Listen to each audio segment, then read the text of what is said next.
Hey guys, welcome to another episode of the Vinyl Den. What's the line, Ian? Your channel for record collecting by record collectors. Yeah. Or vinyl enthusiasts. In case you all haven't noticed, I'm the idiot on the show. I need a shirt that says "I'm with idiot." Yeah. I don't know about that, but anyway. So this week, what we're going to talk about this week, Ian? We are going to talk about the Record Store Day for October. Yes. So Record Store Day has been split up this year. I'm sure you guys already know, into 3 different events. We're finally of us talking about it. I'm sure at this point. We've had a lot of the Vinyl Den has been very Record Store Day centric for the last couple of months, but this will be the last. Well, I guess it's not going to be the last one because we're going to talk about Record Store Day Black Friday here in a couple weeks too. But yeah, that's what we're going to talk about. A little bit of Record Store Day. Spoiler alert: I'm going to be just as interested in that one as I'm going to be in this one. Always. So this year, so Record Store Day was supposed to be the 3rd Saturday in April, like it is every year, unless it falls on the same weekend as Easter. Right. So this year, of course, with the pandemic and everything, it got bumped. So it got bumped to June, I think is June 20th, right? Sounds right.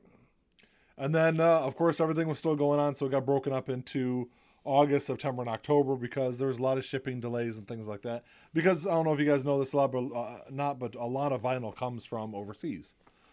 So October 24th is going to be the last of the 3 Record Store Days. Right. Which will be a week from your viewing of this. Correct. Well, not exactly a week. But 6 days. This will be out on Sunday, and it'll be the following Saturday. 6 days. Yes. So I'm interested to see kind of how the turnout is. You know, obviously Record Store Day last year, of course, there was no pandemic or anything like that. So it was a massive, massive event that, at least at the record store that we go to. This year for August, it was a really good turnout considering what was going on. I mean, it was definitely less than last year. But yeah, I mean, there was a lot of people. There was 200 plus people there. And then September, there was a little bit less. I think there was a little less enthusiasm for a lot of the September releases. Yeah, I think for a lot of people, choices were minimal. Yeah, I think a lot of people were either looking at the August date or this. A lot of people seem to be really excited for this October date also. I'm not. I mean, I completely agree. I originally, when I looked at the October releases, I want to say there was maybe 1 or 2 things I was kind of looking forward to, and since that time, I think I've kind of expanded that to probably, no, it's still exactly 2 things that I'm really interested in. There was 2 things that if I wasn't working and I was going to go, I would have considered picking up, but. And those were? That Alice Cooper Live 1981. Which is something he's going to pick up. Yeah, I want to pick that up. And then Skid Row Slave to the Grind.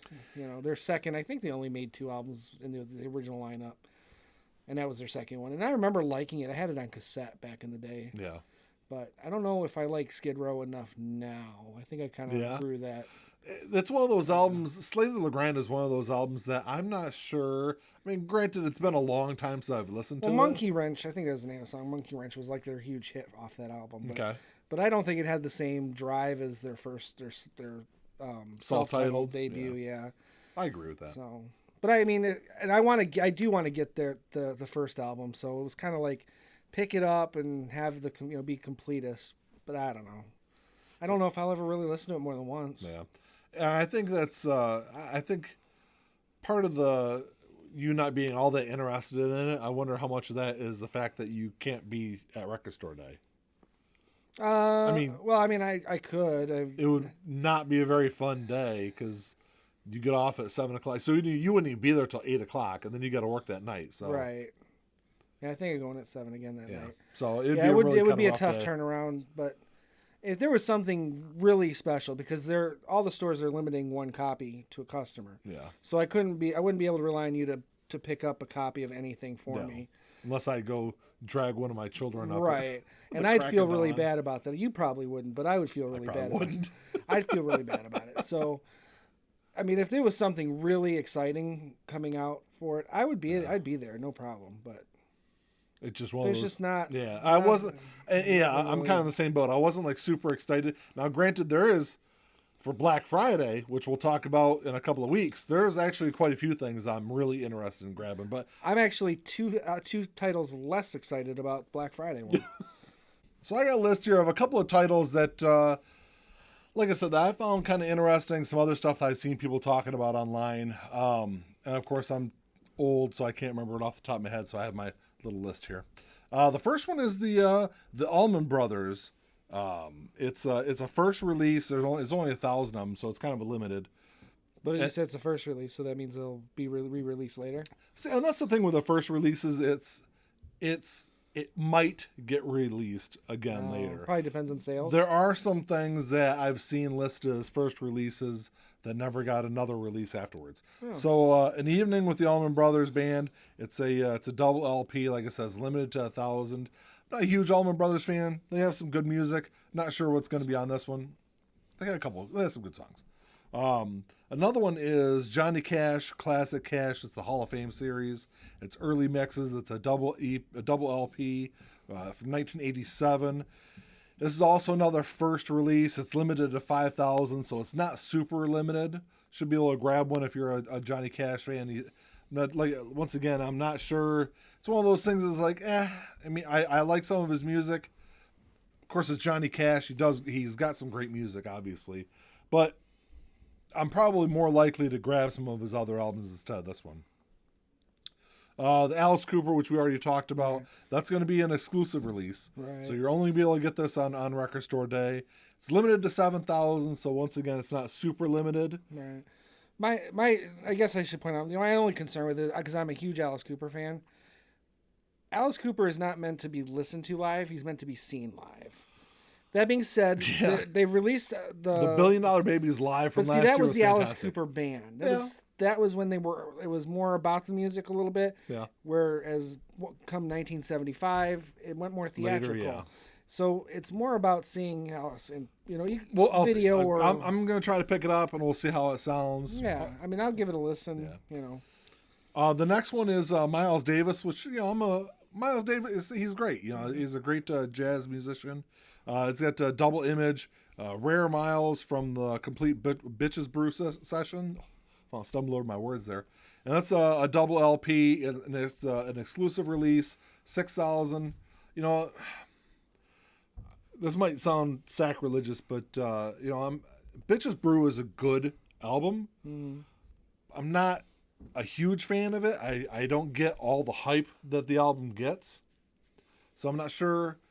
Yeah, I like Miles. Of course, he's a great musician. This is one that I'm probably going to pass over, just because, like I said, it's not one of my favorite periods from Miles Davis. You got a lot of other records of his too, don't you? I do, yeah. And I've got Bitches Brew also. It's one of those staples albums. The next one, I'm not a huge fan of the band, and I know a lot of people are, and I've seen a lot of people online talking about this album, and that's the Grateful Dead. This is Buffalo. Is it April 9th, 1977? So it's a live show. That says May 9th. Oh, I'm sorry. What did I say? April. Oh, May 9th. I got to be here for some reason. I can't just keep shaking my head at him. But it's a 5 LP set, so it's a big box. I'm not sure how much it's going to run. I'm sure it's going to be somewhat pricey. For 5 LPs, yeah, it's going to be at least $100. Yeah, but there's 7,700 of these are going to be released, so it shouldn't be, like I said, super limited. And it is an exclusive release, so it's only going to be released on that on Record Store Day. Are you looking at the list also? I'm looking at your list. Yeah, I'm cheating. You're cheating. You're looking ahead. The next one's kind of interesting though, because it's "Take You on a Ride" by Infectious Grooves, which, if you don't know, this is Robert Trujillo's band. So it's if you're a Metallica fan, I'm not sure. Or an Ozzy circa 1991, 92 era. Yeah. Oh wait, no, take that back. Try 97, 98 era. But this should be it's an exclusive release. Should be pretty limited. There's only 1,500 of these being released. So if you're into that kind of style, I have not listened to this album. I'm sure there's probably a lot of people out there who have, but and I'm not a huge fan of that later era Metallica, but Robert Trujillo is a fantastic. He's a really fantastic good bassist, and so I'm sure it's pretty good. And it's one that I've kind of tossed around. Depending on the price, I might grab it just to give it a spin. So the next one I thought was kind of interesting. It's Modern English is releasing I Melt With You. It's a 12-inch, and I believe this is just alternate.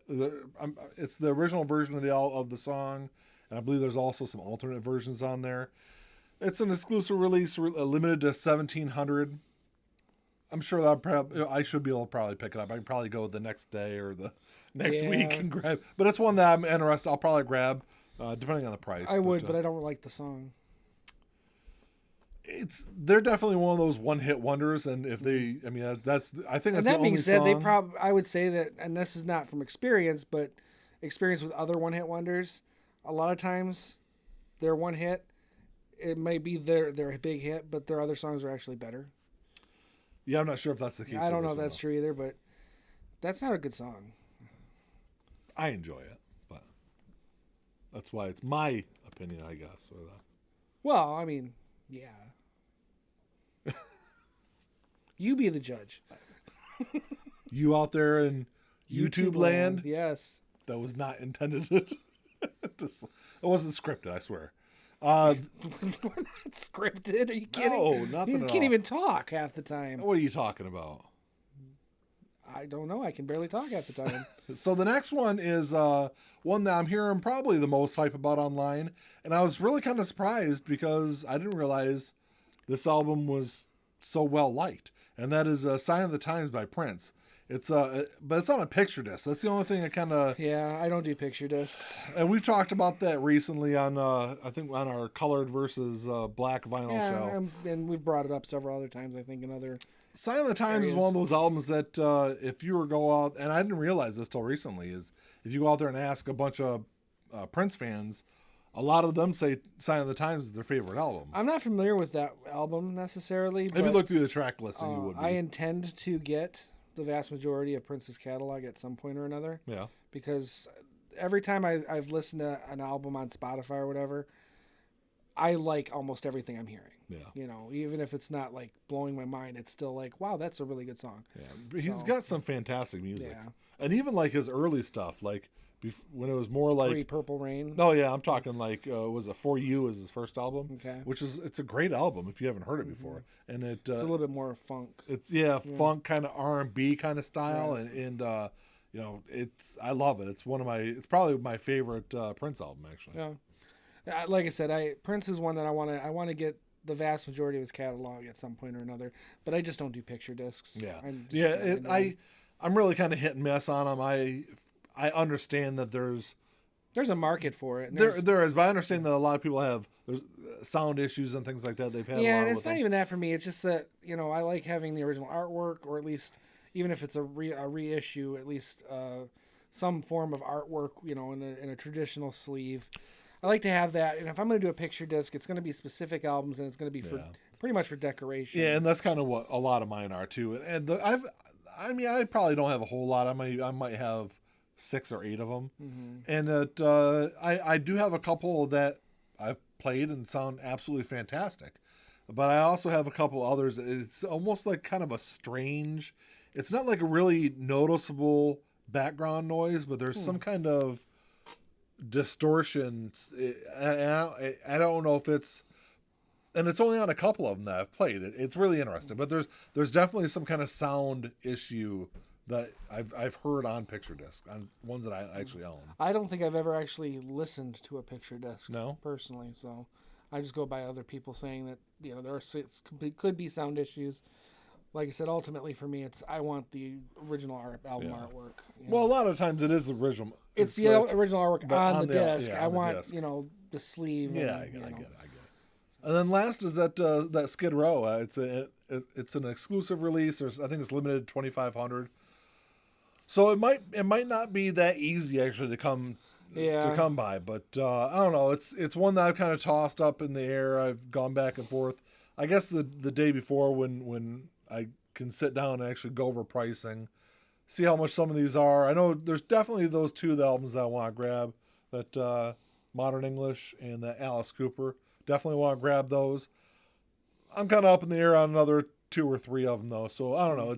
I kind of kick it back and forth, and I'm kind of with you. I feel like this third of the record store day breakdown, I feel was really underwhelming. Mm-hmm. You can almost look at it as third quarter of the record store day experience for the year. That's true, because you have Black Friday coming Black up. Friday, it's literally in November. It's August, September, October, November. Yeah. So really, it's just four record store days. And that kind of brings me back to something that we kind of touched on, a couple months back is this too much of a good thing?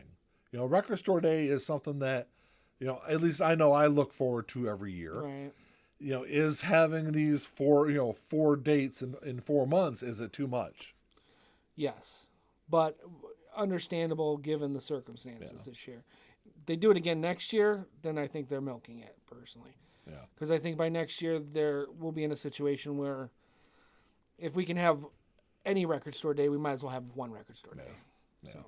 And I think a lot of the stores have kind of got a system down now where I think you could do a full April record store day and not have any issues. I know the big thing for the split and the breakup of the record store day mainly was shipping. From what I hear is the I would imagine by April that'll all be figured out. It should all be figured out. And to be honest, I would almost be okay with the next April kind of being a crappy record store day because